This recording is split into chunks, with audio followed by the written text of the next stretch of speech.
তোমার যদি জীবনে চাওয়া হয় আমাকে প্রচুর টাকা ইনকাম করতে হবে, গাড়ি বাড়ির মালিক হতে হবে, তুমি যদি শিক্ষক হতে চাও তাহলে তুমি গাড়ি বাড়ির মালিক হতে পারবে না।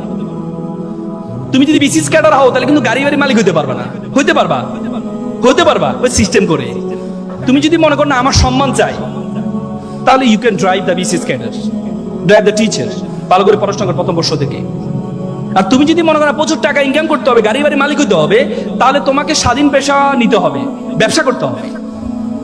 ব্যবসা জিনিসটা কেমন কেমন, কিন্তু আল্লাহ তাআলা কোরআনে একমাত্র পেশার কথা বলেছেন, উল্লেখ করেছেন, সেটি হচ্ছে কি? ব্যবসা। আহাল্লাল বাইয়া ওয়া হারামার রিবা। এবং prophet was the also the businessman, জানো তো? হ্যাঁ, তার মানে ব্যবসাটা এটাকে এমফেসাইজ করেছেন। আলিবাবার প্রতিষ্ঠাতা জ্যাকমাকে বলেছিল, জ্যাকমা বলেছে তুমি যদি বিড়ালকে যদি বলা হয় তুমি কি $100 একটা নোট নিবে নাকি একটা কলা নিবে, বিড়াল $100 গ্রহণ না করে কলাটি গ্রহণ করে নেয়। কারণ বিড়াল জানে না $100 দিয়ে শত শত কলা